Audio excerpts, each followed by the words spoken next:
They were serving the roast when my daughter leaned across the table and said, calm as if she were offering more wine, "This house isn't yours anymore."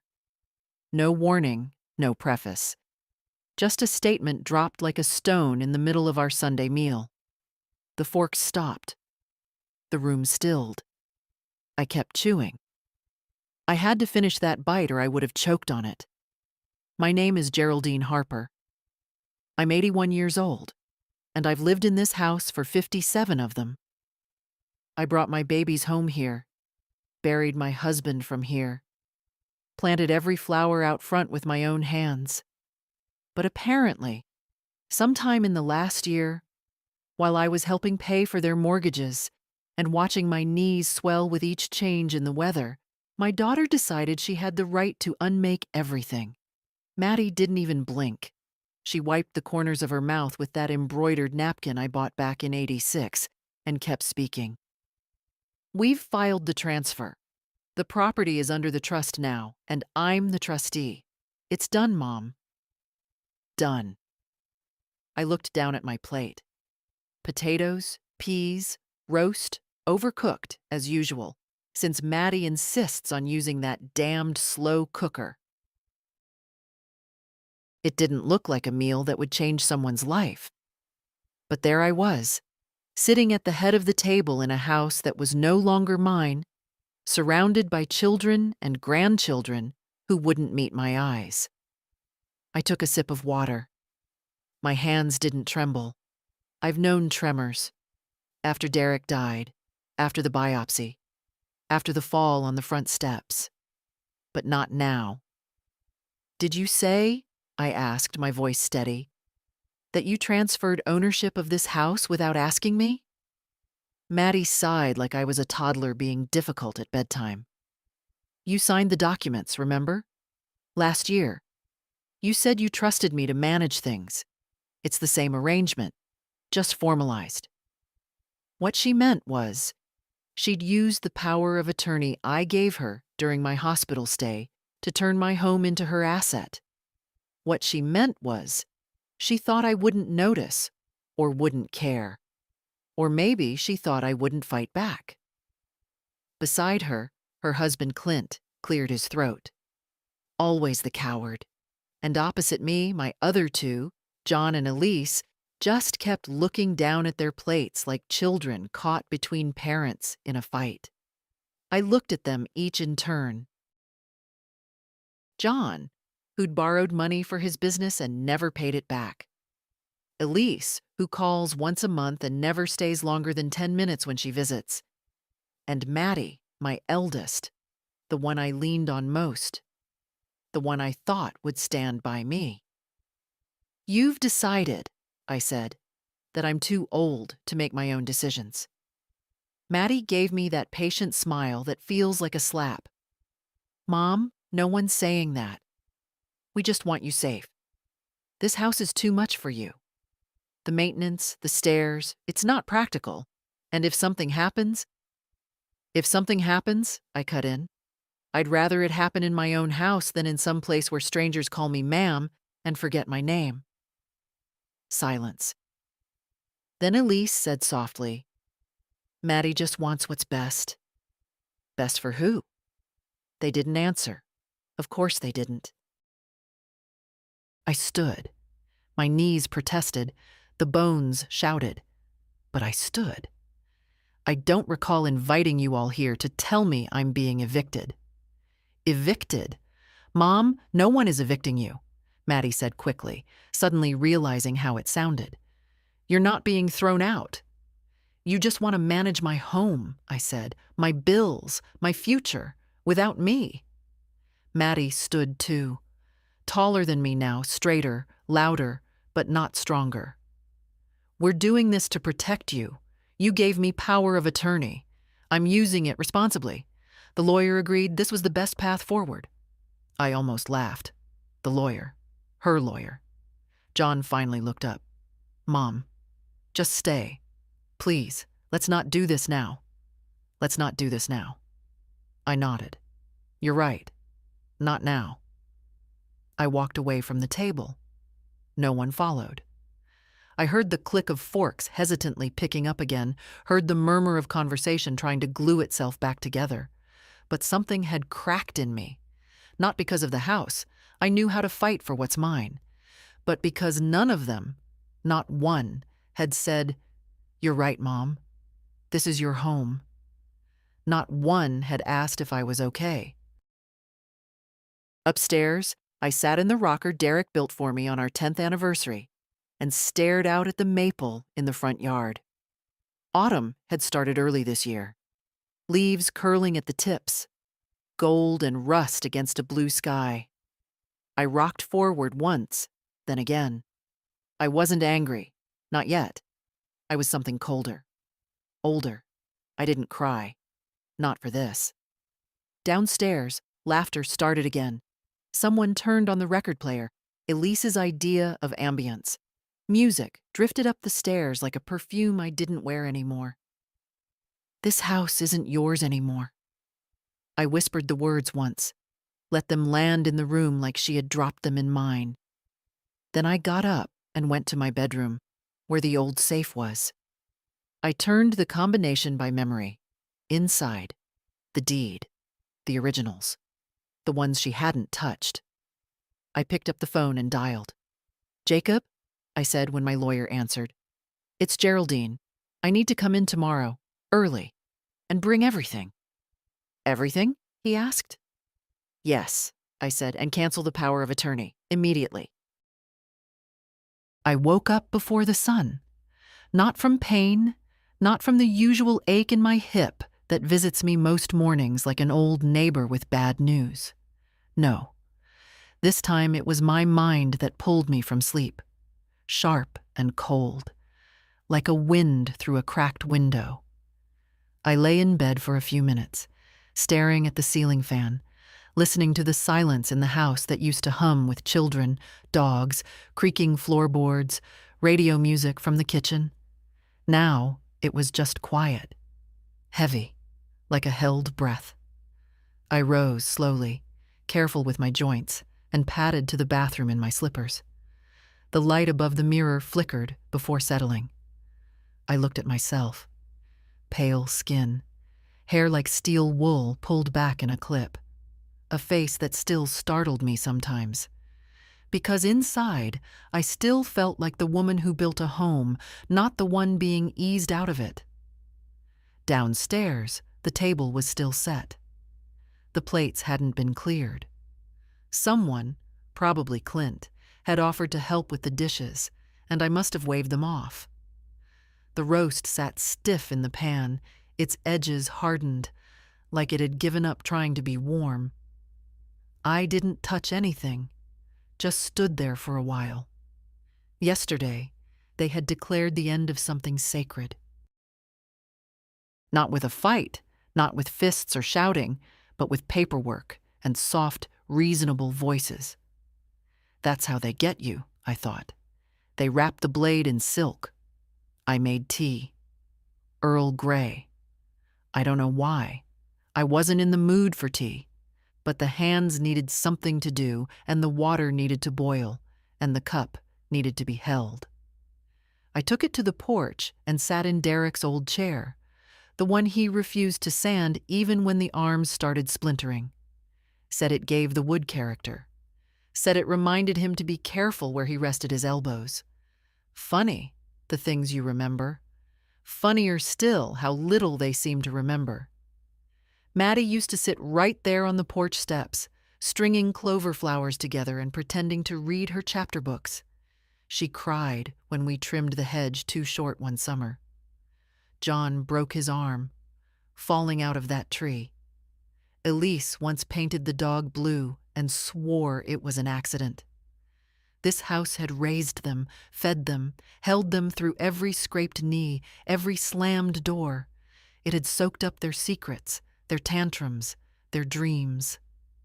And now it wasn't mine. Or so they thought. I thought about the signature Maddie mentioned, the one I gave when I was in the hospital last year, after the blood clot scare. She'd come in with a folder, said it was just in case, said it was better to be prepared. Power of attorney, just temporary. It's what everyone does, Mom. I hadn't read all of it. I'd trusted her, my daughter. But last night, I saw it in her face. She didn't think she was stealing.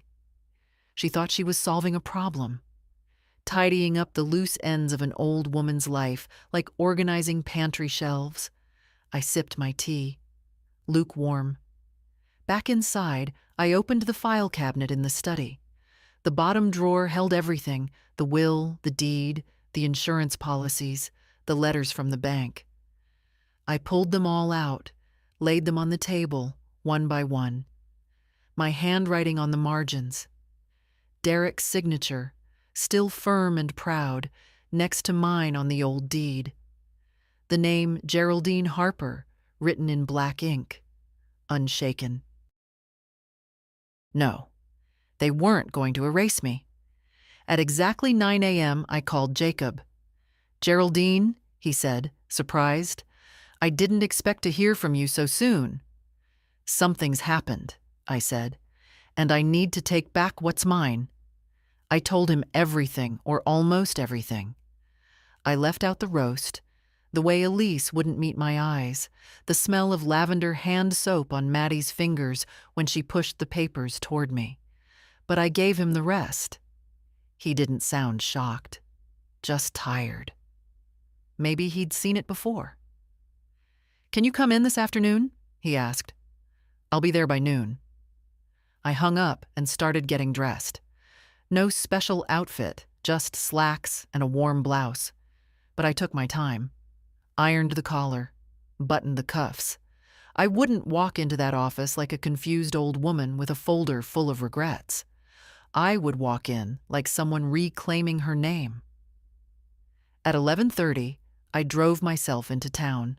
The car was old, but she still moved with dignity, like me.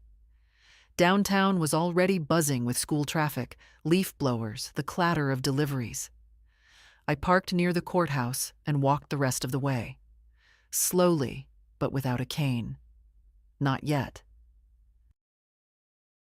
Jacob's office was on the second floor of a narrow brick building with a chime that rang when you opened the door. The receptionist smiled, too bright, too young. "Mrs. Harper," she said, "he's ready for you." Jacob stood when I entered. Still wore those vests like he was auditioning for a courtroom drama. Still smelled faintly of pipe tobacco, though I knew he'd quit. He didn't waste time. We went over every document I brought, compared them to what had been filed through the trust, looked at timelines, signatures.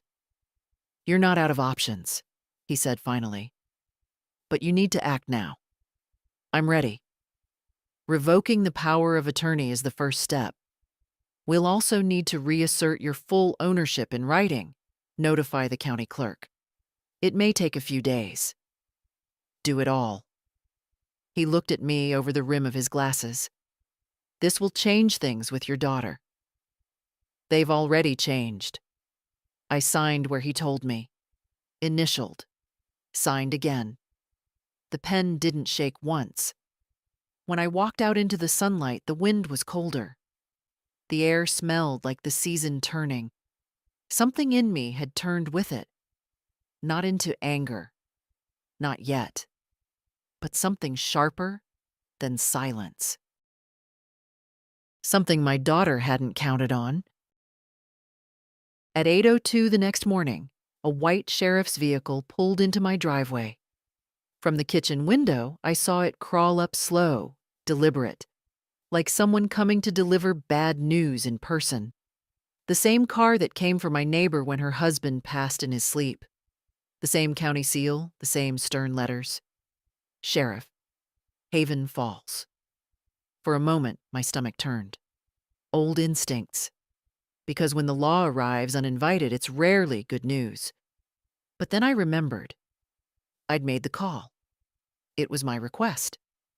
Still, I wiped my hands on the towel, smoothed my blouse, and stepped out onto the porch with dignity.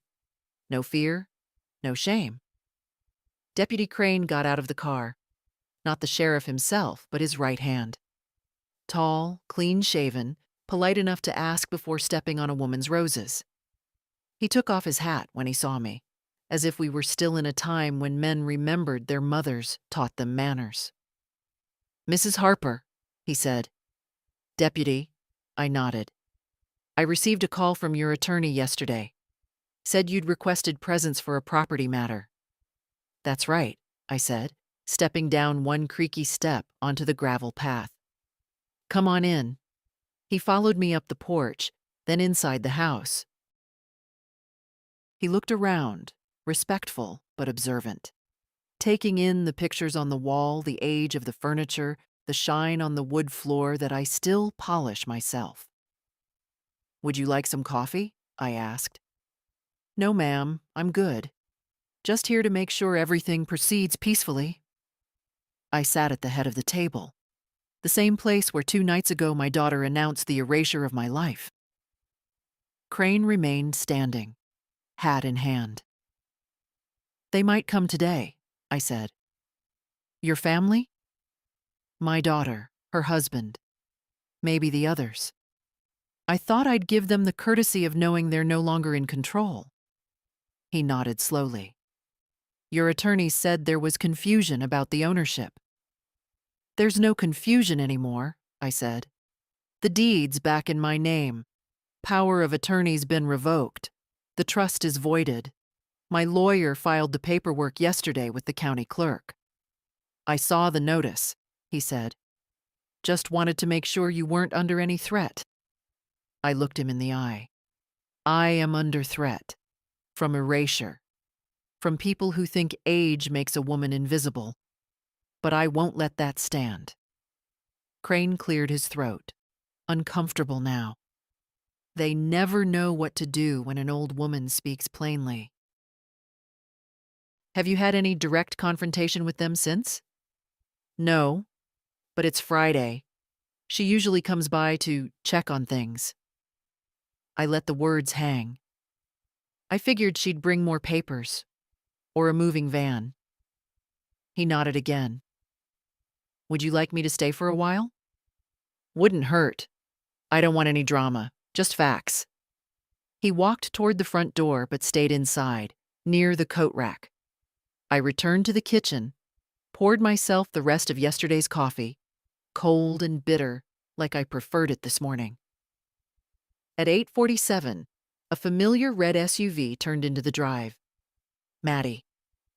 I watched her step out like she owned the gravel under her boots. Same stiff gait, same beige cardigan she always wears when she wants to look neutral. She didn't see the patrol car at first. She was holding a file folder, thick and smug-looking. When she stepped onto the porch and finally noticed the uniformed man behind the screen, she faltered. "Mom?" she called, squinting through the front door. "Is everything all right?" I met her there. I didn't open the screen yet. Let her see me fully before I gave her the floor. "I'm fine," I said. "This is Deputy Crane. He's here because I asked him to be." Her brows drew tight. "Why?" "Because the last time we talked, you told me I didn't own my house." Maddie tried to smile, small, condescending. "That's not what I said." "It's exactly what you said. And you came here with documents, expecting to enforce something that is no longer legal." She opened the folder. "These are copies, Mom. I brought them so you could read." "I have read everything with Jacob. The documents you're holding were based on a revoked authority. They hold no weight now." Her mouth opened, closed, opened again. "I don't know what he told you, but I was only trying to secure the house in case—" "In case I became inconvenient?" I asked. She flushed. "Don't put words in my mouth. Don't put lies in mine." Crane stepped forward. "Ma'am, I'll have to ask you to leave the premises if you continue to press the issue. Mrs. Harper is the sole legal owner as of this morning's filing." Maddie turned to him, startled. "I'm her daughter. I was just here for a visit." Crane didn't blink. Then you can visit another time, not with that file in your hands." She looked at me again. This time, something deeper than offense flickered in her face. Not rage. Not yet. Just disbelief. The slow realization that the thing she'd planned quietly, confidently, had collapsed without her knowing. I opened the screen door. "I'll let you know if I need help around the house," I said. But not before. Maddie didn't move for a long moment. Then she turned, walked back to her car, and drove off without another word. Crane and I stood on the porch for a minute in silence. "She won't give up that easy," he said. "No," I agreed. "But neither will I." He tipped his hat again, nodded, and walked to his car. The porch felt warmer after he left. Sun on the railing. The air smelled like dry leaves and wood smoke. For the first time in days, I breathed in deep. The house was still mine. But more than that, the voice in me, the one I'd silenced for years out of love or guilt or fear, had finally spoken. And it wasn't done. It started a week earlier, with a phone call I wasn't meant to hear. I was upstairs folding laundry, sheets mostly, the ones with the little roses I bought when Derek was still alive, when Maddie came in through the back door. She didn't know I was home. Or maybe she thought I was out on one of my walks, as she calls them, like I'm just some neighborhood ghost that floats through the same 3 blocks with nothing left to do. She was on the phone with someone. I didn't recognize the voice. A man, confident, sharp, probably a lawyer. "She won't fight it," she was saying. "She signed the POA last year. It's all airtight. We'll move the deed through the trust. Quick and clean." There was a pause. Then, "She doesn't need to know the details. It's better if she thinks it's just a formality." I stood there, still holding a fitted sheet in my hands, my fingers frozen in the cotton. She was quiet again, listening, then laughed, softly, but not kindly. "It's not theft. It's stewardship. We're protecting her future, and the house won't go to probate this way. My siblings are useless. Someone has to take the reins." I didn't move. I didn't breathe. Just listened as my own daughter explained how she planned to outmaneuver me with paperwork I'd signed while recovering from morphine. Eventually, she hung up, made herself a cup of coffee in my kitchen like nothing had happened, and left. I didn't come downstairs until her car was gone. That night, I pulled out the copy of the power of attorney from the file drawer. I remembered the day I signed it after the blood clot, before the rehab center. Maddie had brought it in like a casserole, warm and meant to comfort. "Just in case," she'd said. "If anything happens, we don't want the county making decisions." And I'd believed her, trusted her, because she was my daughter, because I was tired. But now I could feel it. Something curling behind those gentle smiles, something dry and cold beneath all her help. The next morning, I called Jacob. "Are you free this week?" I asked. "I can make time," he said. "What's going on?" I told him only what he needed to know. "I think someone's using paperwork I signed in good faith to rearrange my affairs behind my back." He didn't ask which child. He didn't have to. His office smelled the same as it always had: old books, pine cleaner, and the faintest trail of pipe smoke he refused to admit he still used at home. I sat across from him and laid the papers on the table like cards in a bad hand. "Revocable?" he asked, tapping the trust documents. "Supposedly." He read in silence. Occasionally, his eyebrows twitched. He murmured once. Then again. He took off his glasses. "Geraldine, it's not illegal what she's trying to do, but it's calculated. She's used the POA to initiate a transfer of deed into a family trust, with herself as sole trustee." I suspected. You weren't notified because technically you gave her that authority, but it's not permanent. And as long as you're competent, and I have no doubt you are, you can revoke it and reverse any pending actions. And that's what we'll do, I said. Jacob looked at me for a long moment, something fatherly in his expression. I'll draw up the revocation, and we'll file the motion to rescind the deed transfer.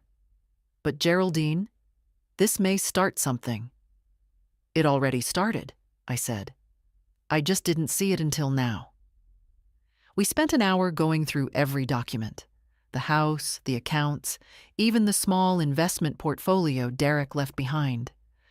Jacob suggested creating a living will, one with clear language that left no room for interpretation.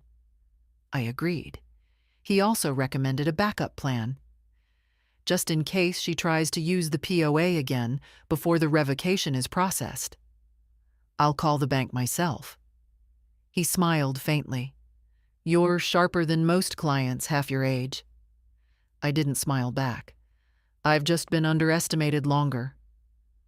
That afternoon, I drove straight to the bank, asked for Richard, my portfolio manager, told him I wanted to freeze all scheduled transactions until further notice.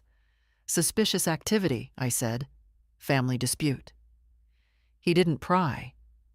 I also asked him to prepare paperwork for a new trust, this time in my name, with full control, and the option to name a beneficiary outside of my children. Elise's daughter, Haley, I said. She still comes by without asking for anything. She's the only one who asks how I am. We'll structure it accordingly, Richard said. I left the bank with a folder under my arm and something stronger in my chest. Not anger, not yet, but the thing that comes before the storm. Resolve. When I got home, the phone rang. Maddie. I let it go to voicemail. Her voice was bright. Hey, Mom. Just checking in. I thought we'd do a little family dinner next week. Sunday sound good? I'll bring dessert. Love you. I stared at the machine, the blinking red light. The voice I'd known since the day she was born, now playing back like a warning. I poured myself a glass of water, sat down at the table, and said out loud what I hadn't dared yet. She thinks I'll never fight back. But she was wrong. I wasn't preparing for war. I was simply reclaiming what never should have been taken. And I intended to do it quietly, precisely, and with the kind of grace no one expects from a woman in her 80s. Let them be surprised. Let them underestimate me one more time. It would be the last. The call to the bank wasn't hard. It should have been. For most of my life, I'd avoided conflict the way others avoided debt collectors or wasps on the porch. But that morning, the fear had dried up. What remained was something simpler. A clean, focused resolve. Richard answered on the third ring. He always did. Mrs. Harper, he said warmly, I was just about to reach out. We got the preliminary forms from your attorney this morning. Is everything all right? No, Richard, I said calmly. But it will be. He paused. Tell me what you need. I want to cancel all scheduled transfers, every auto payment, every recurring transaction, no matter who it's for or how long it's been in place. He didn't question me, just said, understood, and I could hear his fingers already tapping keys. You'll probably see a few charges pending, I added. Anything tied to the house or my daughter's address, anything labeled under the family trust, we pull it. Today. We can flag and hold anything that's not yet cleared, he confirmed. Do you anticipate any reaction? I almost smiled. Yes, and I'm counting on it. He gave a soft laugh, just a puff of breath. Anything else? Yes. I'd like to create a new trust. One in my name. Sole control. And I want to name a new beneficiary. Of course. Who should that be? My granddaughter, Haley. She's Elise's daughter, correct? That's right. Would you like her to have access immediately or upon your passing? Deferred access. Full upon my passing. But I want her name on it now. Let it be known. Richard clicked through another few screens. We'll need to formalize with signatures, but I can begin the draft today. Do you want to earmark the funds now? Yes, I said. The same funds that were originally assigned to the family trust. Move every penny. A pause again. That's over $400,000. I know exactly what it is. All right. You've got my full attention, Mrs. Harper, and, if I may say so, it's a smart move. It's a necessary one. I thanked him, ended the call, and set the phone down next to my cold tea. Outside, the wind had picked up. I could hear the mailbox rattling on its hinge. A storm was coming. They'd said so on the radio. But I hadn't believed it. Now I could smell it in the air. I reached for the folder Jacob gave me. Inside was the new revocation document for the power of attorney. My signature already on the bottom in black ink. No tremble, no hesitation. By the end of the day, Maddie would find out that the money was gone, the trust dismantled, and her legal footing stripped out from beneath her. She'd call. She'd arrive. She'd say I was confused, manipulated, fragile. She'd use every word in her playbook except the one that mattered. Wrong. I stood and moved to the front window. The house creaked a little in the wind. Same old bones. It had been mine for nearly 6 decades, and I'd be damned if I let someone take it by slipping papers under my nose when I wasn't looking. Haley had texted me the night before. Grandma, can I bring you cookies this week? Maybe Sunday? I miss you. I replied only, yes, and bring your appetite. I'll make the lemon bars. No one else in this family had asked me what I wanted in months, maybe years. I turned from the window, walked to the kitchen, and opened the recipe drawer. Lemon bars, yes, and roast, but done right this time. If this storm was coming, I'd greet it on my feet, with my hands in flour, and my name back where it belonged. The next morning, I sat at the dining table with a stack of old bank statements, a yellow notepad, and my reading glasses that never seemed strong enough for the fine print. The ledger I kept for house expenses was neat, but this time I wanted more than neat. I wanted clarity. I wanted truth. I started at the beginning, not of my life, but of theirs. First was Maddie, my oldest, the one who used to write me poems on construction paper, fold them into hearts, and leave them on my pillow. Somewhere between braces and law school, those poems turned into itemized requests. 2011. Tuition deposit when her scholarship fell through. $4,000. 2013. Wedding dress because she said she couldn't ask Clint's family for help. $2,800. 2015. IVF treatment. $16,000. A quiet favor I never told anyone about. 2018. Down payment on the house she said they'd grow old in. $38,000. Then came John, my sweet boy, who never quite landed. 2009. Business venture with a college friend. Failed in 6 months, $2,500. 2012. DUI legal fees. I didn't even hesitate. $3,200. 2014. Just until I'm back on my feet. $500 here, $800 there. I stopped adding after $10,000. 2020. Rent for 3 months when he was out of work. $3,600. And Elise, my youngest. Always so independent, or at least that's what I wanted to believe. 2010. New car after hers was totaled. $9,200. 2016. Private kindergarten for Haley. Only for the first year, Mom. $7,800. 2019. Roof repairs. We'll pay you back in full. They didn't. $5,400. Line after line, check after check, I wrote them down. Not because I wanted revenge, not even because I wanted the money back. but because I needed to see it.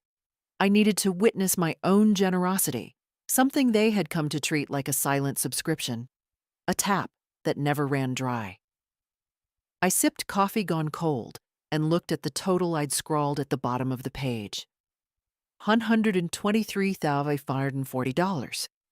And that wasn't even counting the groceries, the birthday parties I covered, the hospital bills I paid without ever putting my name on them, or the inheritance I never touched after Derek died because I thought they might need it more than I would. What a strange thing to see your love measured in numbers, in transfers and deposits, in checks that never came back. But even stranger was the silence.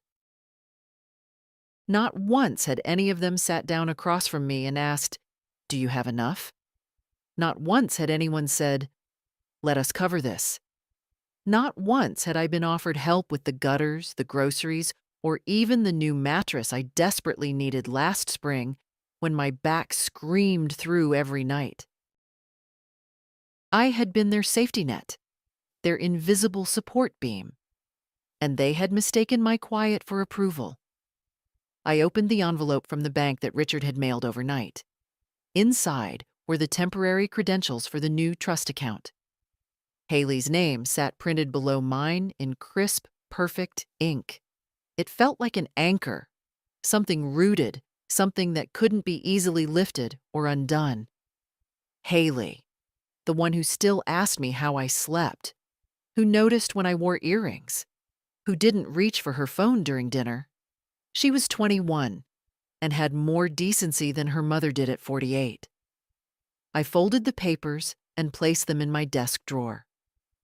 Then I went to the living room, looked at the family portraits on the wall, and slowly took them down, one by one.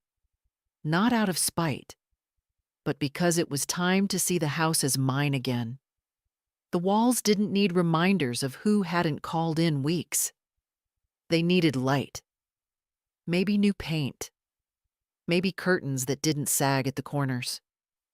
I boxed the photos gently, wrapped the glass in tissue, set them aside in the hall closet. Later, I'd sort them by what to keep, what to pass on, and what no longer needed to be in view. This wasn't a purge. It was a restoration. I pulled out a fresh page from the yellow pad, wrote at the top in block letters, "Things to do for me. New mattress. Call plumber about the upstairs sink. Lemon bars for Haley. Dinner with Lorraine next Thursday. Paint the front door red like it used to be." There was something comforting in the list. Not urgent, not desperate. Just mine. Outside, the mail truck slowed near my gate. I saw the carrier place something thick into the box. Another legal envelope, most likely. Perhaps Maddie had finally noticed the withdrawals. Perhaps John had received the overdraft alert. They'd come running soon. But I wouldn't be waiting at the door. He didn't call first. Just showed up in that dented black Honda of his, the one I helped him buy after his third temporary setback. I heard the tires crunching the gravel and knew it wasn't Maddie. She parks like a lawyer, precise to the inch. John always lands sideways. I stayed at the kitchen sink, rinsing mugs I'd already cleaned twice. Let him knock once, twice, before I answered. He didn't wait for me to invite him in. "Mom," he said, stepping past the threshold. "We need to talk." He looked older than I remembered. His face tired, jaw unshaven, a hollow around his eyes like he hadn't slept. I wondered briefly if he was hungover or just panicked. "I heard from Maddie," he said, pacing the entryway like he used to when he got caught lying as a teenager. "She says you've canceled the trust and moved the money." I didn't speak. Let the silence sit. Let it stretch. "She's freaking out," he added. "Said the house deed was revoked, that the sheriff was here." I dried my hands with a towel and turned to him. "All true." His mouth opened like he expected me to explain. When I didn't, the irritation crept in. Why? He demanded. Why would you do that without telling us? I tilted my head. Did you tell me before you let Maddie take over my property? He flinched, just slightly. She was just trying to help. We all agreed it was time to make things easier. Easier for who? He threw his arms up. For everyone. For you. You're getting older. What if something happens? What if you fall down the stairs or forget the stove's on? I've been falling and getting up since before you were born, John. He groaned, turned away. This isn't about pride, Mom. This is about logic. Planning. No, John. It's about ownership. About control. About the fact that your sister used a legal document she tricked me into signing to remove me from my own house. He looked at me then, really looked, and I saw it. Not understanding, not remorse, just discomfort. A boy caught between loyalty and convenience. She said you've been acting erratic. I laughed, not loudly, just once, like a cough. Of course she did. She said you're cutting everyone off, that you're being manipulated, that maybe Haley or someone. I made every decision on my own, I interrupted. And for the first time in years, they were for me. John shifted his weight. But what about the rest of us? I mean, we've relied on that help. I've relied on you. And have you ever asked what I rely on? He blinked. I stepped closer, slowly, until we were almost face to face. Have you ever asked how I sleep at night? How much my medication costs? Whether the furnace still rattles in December? No. You just show up when you need something. That's not true. It is, I said gently, like correcting a child. And I let it happen, for years, because I loved you, because I thought if I gave enough, you'd give back. He looked down, at his shoes, the floor, anywhere but at me. You're my son, I said, and I'm still your mother. But I won't be your wallet, or your backup plan, or the old woman you forget until your account balance dips below zero. He swallowed. So what? This is it? You're cutting us off? No, I said. I'm restoring balance. You all are grown. Time to live like it. John was silent. His shoulders slumped, not from understanding, but from defeat. Does Haley know? He asked finally, bitterness leaking in. That she's the favorite now? She knows I trust her. That's all.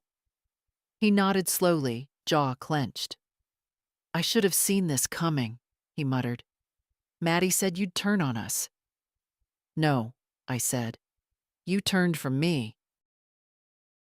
I just finally stopped pretending not to notice.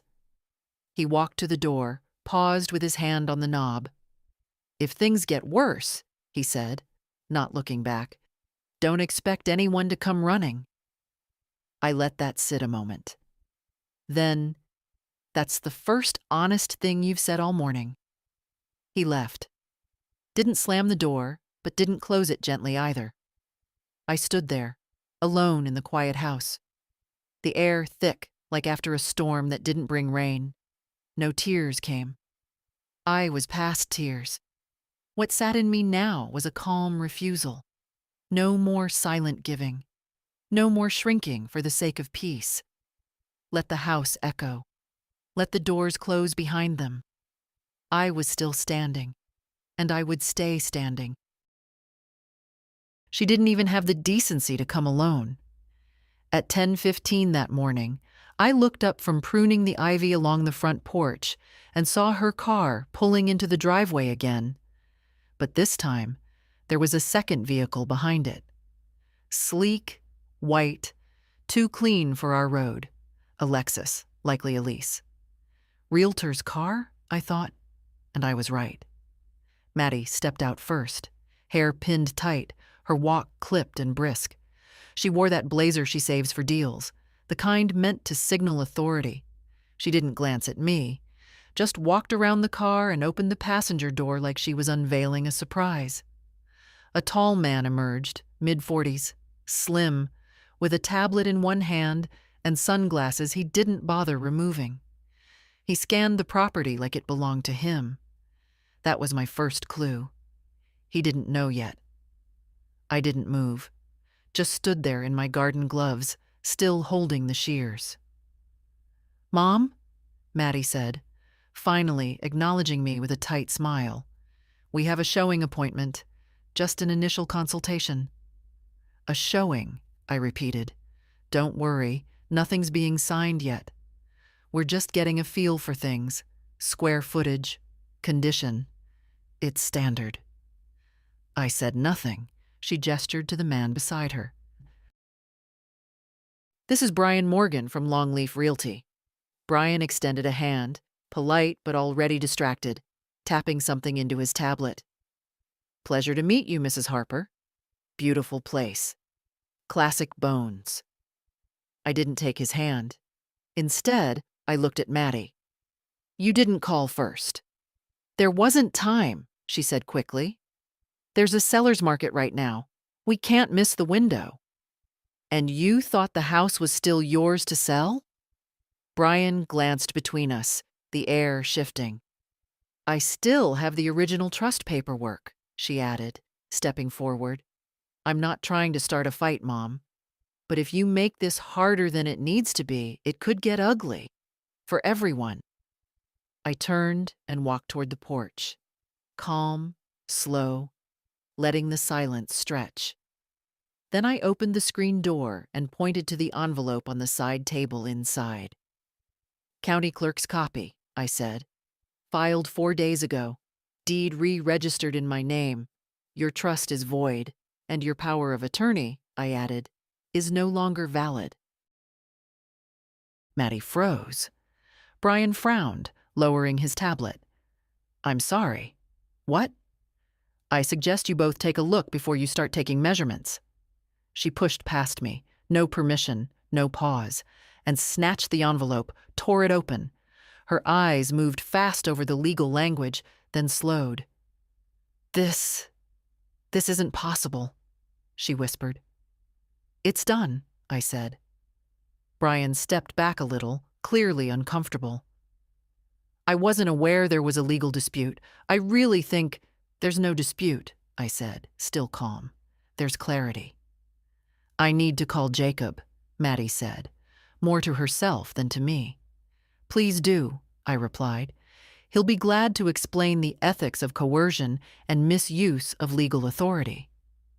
She finally looked at me, really looked, and I saw the panic begin to creep into her expression, where confidence had lived all week. "You're making a mistake," she said. "No," I said. "I made one last year, when I trusted you with my name." Brian was already edging toward his car. "I think I'll give you ladies some privacy. Let me know if things get resolved." Maddie didn't stop him. She stood on the porch, papers shaking in her hands, lips parted like she couldn't decide between outrage and pleading. "You don't understand," she tried. "You don't know what you're doing." "I know exactly what I'm doing." "You can't manage this place forever." "Then I'll fail on my own terms." She stared at me, and for a long moment neither of us spoke. Then, quiet but sharp, she said, "This changes everything." "No," I replied, meeting her eyes. "It corrects everything." She walked down the steps in silence, got into her car, drove away without a word. I stood there a moment longer, then turned back to the ivy, picked up the shears, snipped where I'd left off. The vines didn't care about paperwork. They only grew where you let them. The letter arrived in a thick white envelope with gold trim along the edge. A vanity choice, the kind Maddie always favored. The return address wasn't hers, of course. It belonged to a firm downtown. I didn't recognize the name, but I recognized the tone before I even broke the seal. Legal language has a smell to it, even through paper. cold ink, cold intentions. I opened it at the kitchen table, where I'd once sorted Christmas cards and grocery coupons. The letter was 3 pages long, printed on heavy stock. I read it once slowly, then again, faster, just to catch the parts she wanted to sting. Dear Mrs. Harper, this letter serves as formal notice that our client, Ms. Madeline Harper Cole, intends to contest the recent changes you have made to the family trust and the property deed at 172 Oak Hollow Road. The rest followed the usual song. Concerns over your mental state, possible undue influence, reversal of asset transfer, court-appointed review, and finally, the veiled threat at the bottom. In the interest of preserving family unity, our client prefers to resolve this amicably. However, she reserves the right to pursue formal legal action should an agreement not be reached. Agreement. That word sat heavy. What they meant was surrender. I placed the letter on the table and stared at it for a long time. Not because I didn't know what to do, but because I wanted to feel fully what it was like to be treated this way, by my own blood. Maddie had sent a lawyer to try to shame me back into silence. She didn't have the courage to stand here herself, so she paid someone else to do it for her. I called Jacob before the kettle finished boiling. She's bluffing, he said after I read him the letter. I know. She's hoping the language will intimidate you. It won't. I can draft a response by end of day. Make it short, I said. Sharp, no rage, just spine. He laughed quietly. You've always had that. Not always, I said, but I've found it again.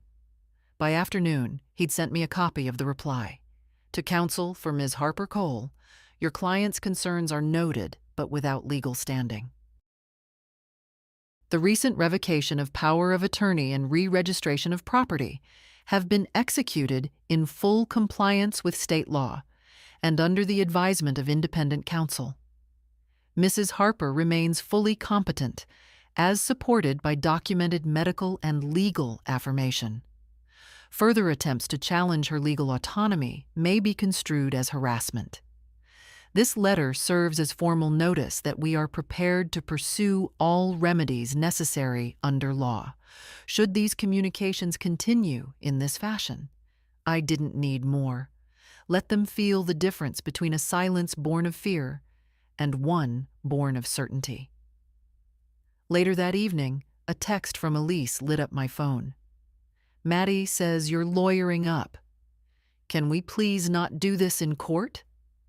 I didn't answer. Not because I didn't have words, but because I'd said enough already. Through paper, through choice, through every dollar redirected away from those who had mistaken love for leverage. I folded the letter from Maddie's lawyer in thirds, tucked it into a file marked Attempts, and slid it into the drawer beneath my will.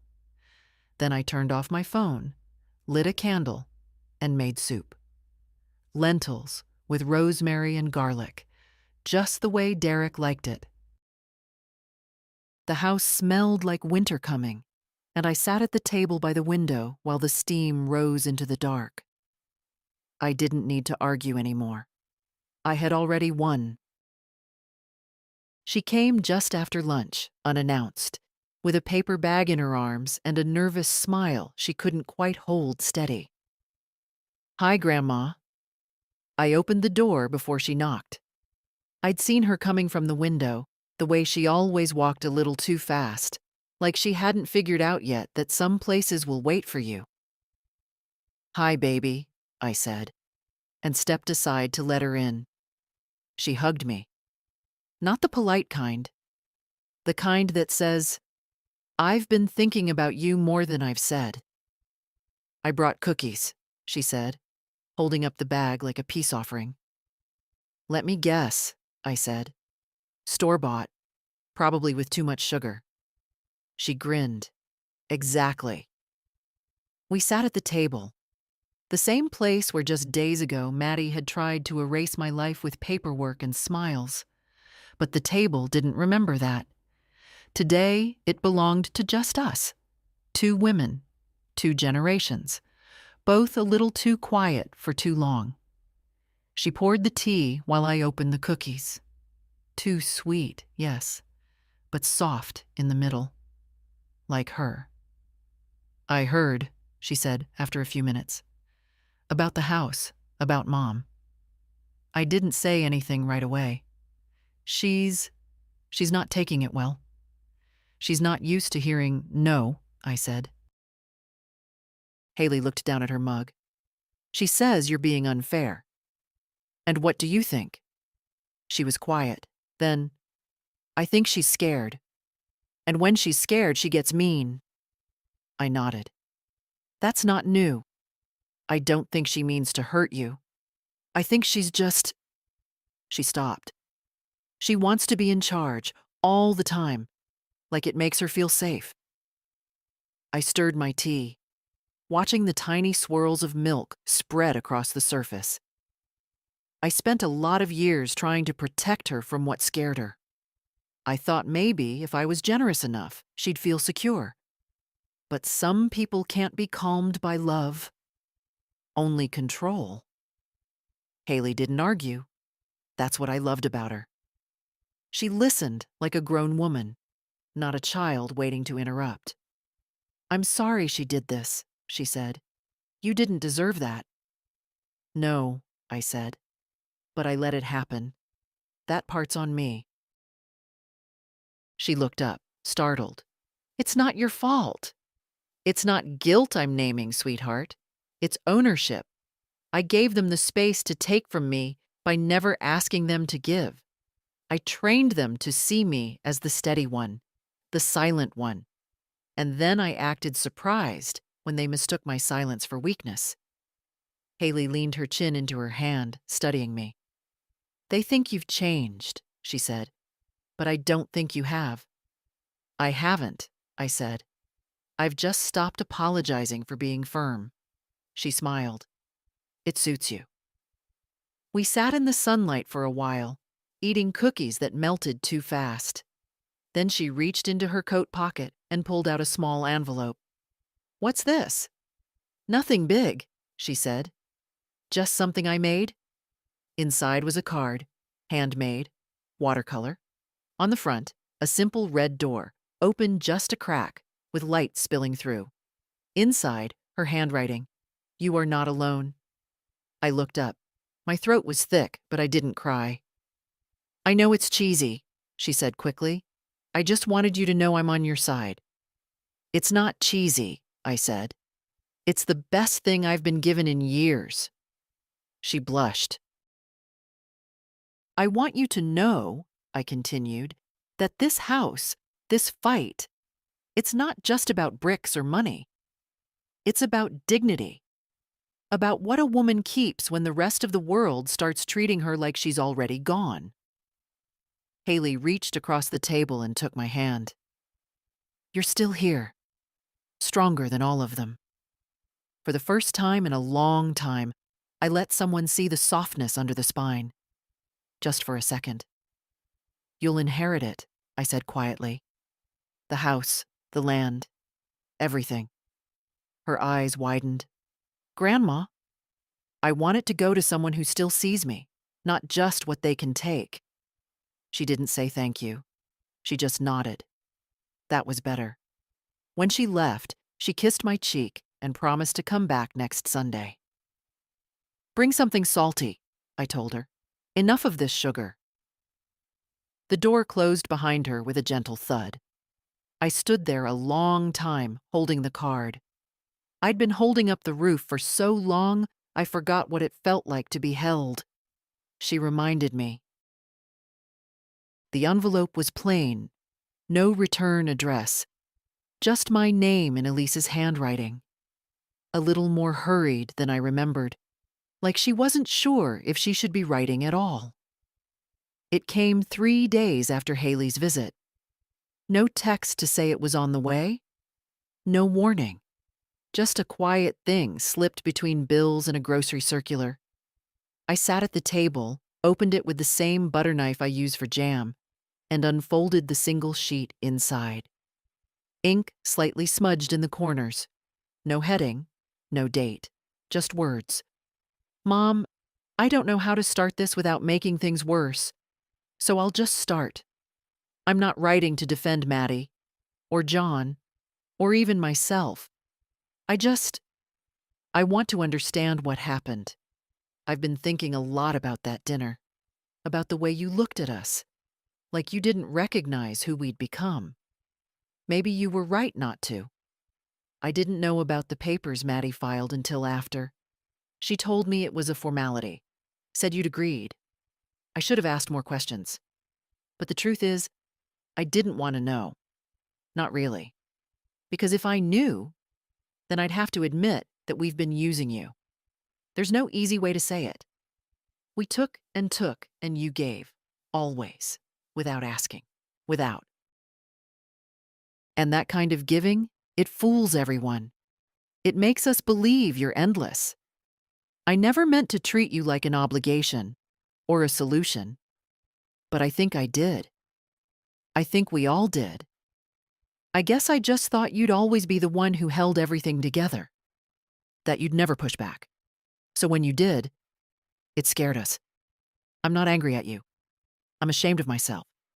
I don't expect forgiveness. I don't even expect an answer.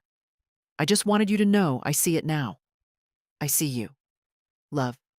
Elise. I read it once, then again.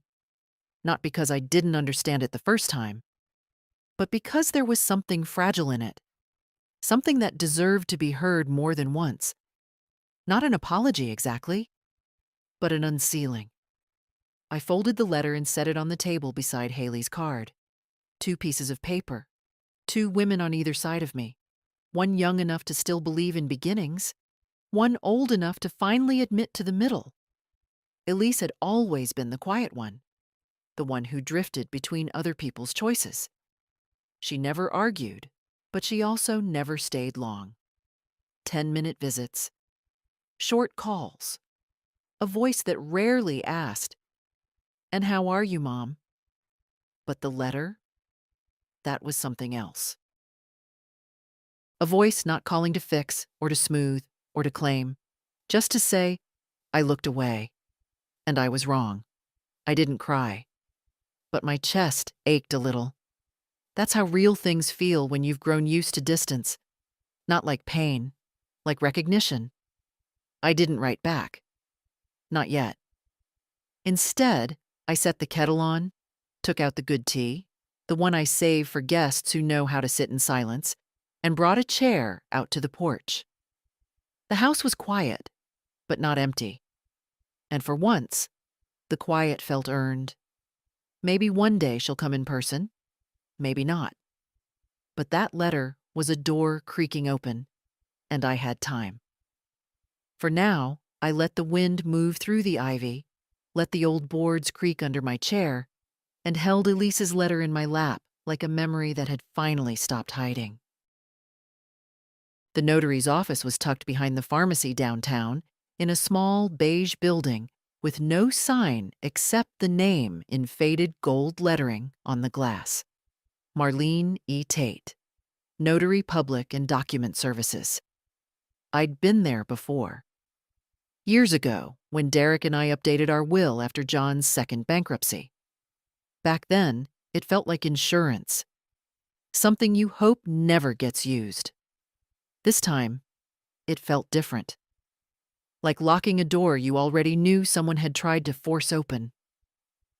I parked across the street, in the same spot I always did. Fed the meter. Checked my purse twice, even though I already knew the papers were in there.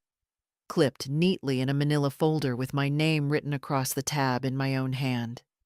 Inside, the office smelled like old carpet and lemon cleaner. Marlene hadn't changed much. Her hair was still pulled back tight in that braid, silver running through the black now.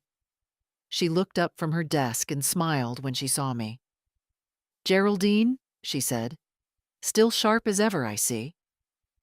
And on time, I said, lowering myself into the chair across from her. She adjusted her glasses. Jacob called ahead. Said this was urgent, but not rushed. That's a fair way to put it. I handed her the folder. Inside were the final versions of everything Jacob and I had worked through. The rescinded trust, the new deed title in my name only, the asset protection clause, and most importantly, the new will. Haley was listed clearly, with full inheritance of the house and land. The language was tight. No loopholes, no room for interpretation. Maddie, John, and Elise were listed too, but as acknowledgments. No disputes, no entitlements. Would you like me to read it aloud? She asked. No, I said. I've read it enough. Let's just make it official. She laid each document in front of me, one by one, her voice steady, her fingers precise. I signed, slowly but without hesitation. My hand didn't shake once. When it was done, she sealed the final page with her stamp and slid everything back into the folder. Well, she said, tapping the table once gently. That's yours now, ironclad. I exhaled through my nose. Not relief, something firmer. Like setting something heavy down, knowing it won't be moved again. Thank you, Marlene. You did the right thing, you know. I did the necessary thing. She gave a small nod. They won't like it. They already don't. Does that bother you? No, I said. It used to. Now it just reminds me I still have something worth protecting. I stood. She offered to walk me out, but I waved her off. Outside, the sun was higher than I expected. The wind warmer. October, but not quite cold yet. Transitional weather. The kind that fools people into forgetting that change is coming. I placed the folder on the passenger seat beside me, carefully, like it was something alive. On the way home, I stopped at the bakery, bought myself a small peach tart, just one. The kind I never let myself get because I was always buying in dozens, for birthdays, for visits, for Maddie's charity events, for John's, just something sweet, Mom. This one was for me. Back at the house, I changed into my softest sweater, made a fresh cup of tea, and sat on the back porch. The kind of day I used to reserve for when everything calms down. But now I knew, peace isn't what comes after the noise. Peace is what you claim, deliberately, when you've had enough of being quiet for other people's comfort. I placed the folder in the cedar box under the floorboard in the study, the one Derek built himself back when safes were for banks, not homes. It clicked shut with a low sound, deep and final. The house was still. The kind of stillness that comes not from absence, but from presence. My presence. No paperwork would change that now. I sat down at the kitchen table and looked at the chair across from me. No one in it. And for once, I didn't feel the need to fill it. They would keep trying, I suspected, in small ways. Phone calls dipped in sugar. Sudden visits. A "how are you" wrapped around a new request. But the difference now was mine. I could say no, without guilt, without fear. The documents were in place. The lines were drawn. The past acknowledged, the future protected. It didn't feel like revenge. It felt like restoration. And that was enough. She came just before dusk, when the light thins and everything outside looks like it's remembering something. No warning this time. No lawyer. No folder of papers. Just Maddie, standing at the foot of my porch steps, in a coat too thin for the season, and eyes that flicked between the windows like she was looking for someone to blame. I watched from inside, didn't move to greet her. Eventually, she knocked. 3 short taps, not hesitant, not quite bold. I opened the door and leaned against the frame. Maddie. Mom. A pause. The air smelled like wood smoke and leaves, the kind of night that used to mean cider on the stove and laughter through the screen door. Tonight, there was only silence. Can we talk? She asked. I stepped aside, but didn't invite her in. Let her choose whether to cross the line herself. She did. Slow, careful, like the house might shift under her feet.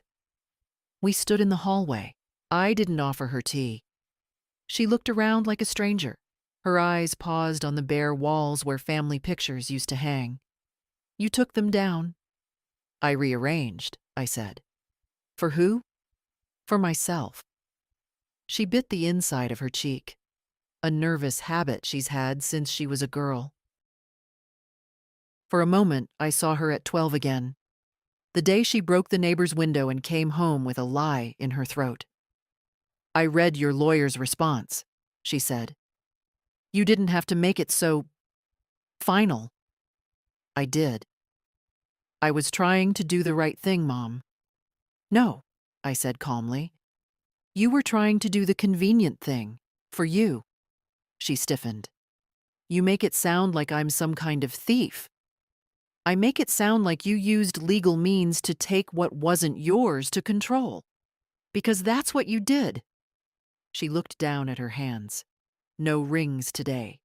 No watch. Nothing to fidget with but the edge of her sleeve. You didn't even talk to me first, she said. I talked to you plenty. You didn't listen. She inhaled sharply. I was protecting the family, the house, our legacy. Then why did I have to bring in the sheriff to protect myself? That landed. She didn't flinch, but her eyes closed for a second longer than a blink. I didn't think you'd fight back. I know. I thought you'd let me handle things, like you always did. I did handle things. You just didn't like how. She looked at me again, and this time I saw it. Not rage, not panic, not even shame. Just confusion. The dull ache of a woman who's realized her grip no longer holds. You didn't used to be like this, she said. No, I said. I used to make it easy for you to ignore me. She sat down on the bench by the front window, not because I told her to, because her legs looked unsteady. I don't know how to be your daughter anymore. You could start by not trying to be my manager. She gave a dry laugh.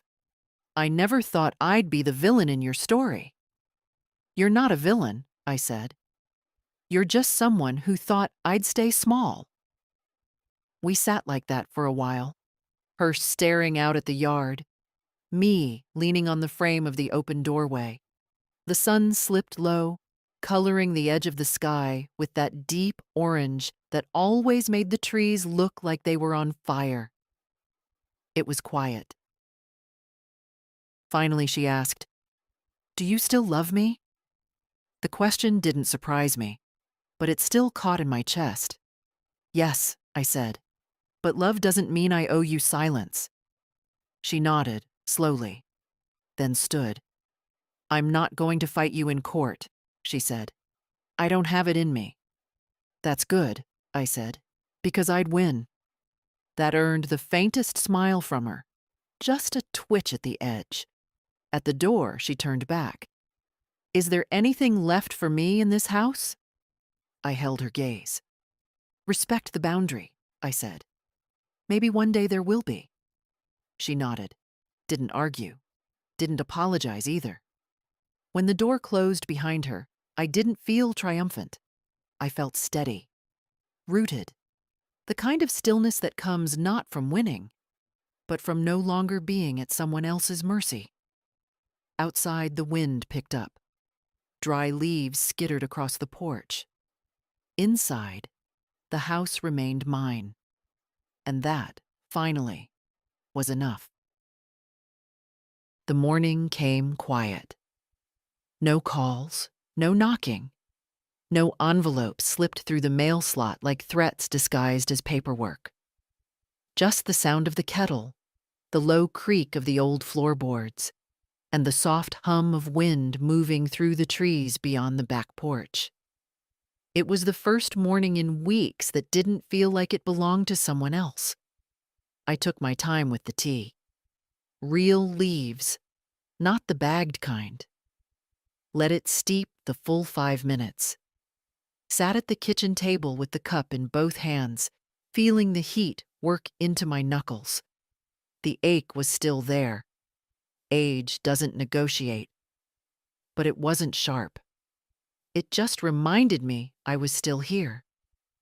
I watched the light change in the dining room, the way it always slid across the floor from east to west, touching each of the planks Derek laid down himself back in '72. Some of them creaked now. Some had small cracks, but they held. Everything in this house had held. After breakfast, I opened the windows, let the fresh air in. October was shedding its sweetness. The wind smelled like dirt and dry bark. The garden was mostly bare now, except for the stubborn rosemary and the last of the climbing ivy. I trimmed the ivy back a little. Not much, just enough to keep it from overtaking the edge of the porch. There's a difference between letting something grow and letting it take over. I'd learned that lesson late, but not too late. Inside, I dusted the mantel, rearranged the few things I still kept there. The photo of Derek in uniform, the ceramic owl Haley made in 4th grade, the brass candlesticks I never lit anymore. The walls were bare now, and I liked them that way. They felt honest. I spent the afternoon in the sewing room, not sewing. My fingers didn't move as fast as they used to, but sorting through old linens, deciding what to keep and what to let go. Some had stories stitched into them. Others were just fabric, worn out from being useful. I folded each piece with care, not for nostalgia, for order, a kind of reverence. These weren't relics. They were pieces of a life. Mine. In the late afternoon, I made soup. Simple potato and leek with a heel of bread toasted in the pan. Ate at the small table by the back window. No phone beside me, no news. Just the quiet rhythm of spoon, bowl, breath. I didn't think of Maddie or John. Not much. They'd made their choices. And now, so had I. The paperwork was done, the bank secure, the will final. There would be no more meetings, no more justifying. I didn't need to repeat my reasons to people who'd stopped listening years ago. The silence in the house wasn't empty. It was earned. After dinner, I lit a single candle on the windowsill. Not for anyone else. Just to mark the day. A way of saying, I was here. I lived this. And I kept it mine. Before bed, I pulled the old quilt from the cedar chest. The one with the deep green border and uneven stitching from when I still tried to do everything by hand. Spread it across the bed. Smoothed the corners. Sat down. My body was slower now, but my mind had never been clearer. People talk about aging like it's a slow fade, a drifting away. But that's not the truth of it. Sometimes it's the opposite. Sometimes it's like everything sharpens. Your regrets, your instincts, your sense of what can't be taken from you. That night, I slept with the windows open. No locks. No fear. Just the sound of leaves brushing the siding and the weight of my own name, intact, resting on the deed in the drawer beside the bed. It had taken time and silence and not a little pain. But the house was quiet. And for the first time in a long while, so was I. I never thought the end of a war would feel like this. Not a bang, not a line drawn in the sand. Just a long exhale into an empty room that no longer echoes with expectation. It's been 3 weeks since the last knock. No more letters, No more lawyers. No more arguments dressed up like family concern. The silence has settled around me like good wool, weighty, warm, honest. And I've been thinking, maybe this story was never really about them. Not Maddie, not John, not even Elise. Maybe it was about a woman waking up one morning and realizing that she'd spent the better part of her life keeping peace she never truly felt, giving to stay needed, shrinking to stay loved. Maybe I'm writing this now because it needs to be written down somewhere. Not for them, but for me. I want to remember how it happened. Not just the legal filings or the bank transfers or the arguments, but the stillness that came after. The mornings where the light fell in the right way and I didn't feel like a guest in my own life anymore. They said I was being dramatic, vindictive, cruel. What they meant was, you've stopped making yourself small for our comfort. And yes, I suppose I did. I stopped answering calls that only came when the money ran dry. I stopped smiling through dinners that left me feeling hollow. I stopped pretending that silence was the same thing as love. I took back my house, my name, my say. There was no applause, no witnesses, just paper, pen, and a spine I'd forgotten I still had. And now the house feels different. Not louder, but fuller. I planted bulbs along the walkway last week. Daffodils and tulips. They'll come up in the spring, long after the weight of this season is past. Maybe Haley will help me replant the herb garden. Maybe she won't. That's not the point. The point is, I can choose. I can walk through each room and see only what I want to keep. Not guilt, not fear, not the cloying sweetness of children who forgot that love isn't a transaction. Let the doorbell stay quiet. Let the mailbox hold only bills and birthday cards. Let the quiet stretch out as long as it likes. I've earned it. And when I go, someday, not now, I know what I'll leave behind. Not just a house free of dispute, not just legal clarity, but a history that says, she knew where she stood. That matters. That tells a different story than the one they tried to write for me. Haley asked me last week if I ever felt lonely now that things had settled. And I told her the truth. Loneliness is a kind of freedom when you're no longer being consumed by others. I used to think I was strong because I endured. Now I know. Strength is what happens when you stop enduring and start choosing. So if you're reading this, whoever you are, another woman with a quiet house and a heart full of noise, let me leave you with this. It is not cruel to protect what is yours. It is not selfish to draw a line and stand behind it. It is not too late. Not at 60, not at 80, not ever. Reclaim the key. Rewrite the will. Replant the garden. And if you're afraid, let that be the sign that you're finally doing something for yourself. Let them misunderstand. Let them whisper. You are not here to be understood. You are here to belong. To yourself. And if this story meant something to you, share it. Leave a comment. Let someone else know it's possible. Because it is. I promise you, it is.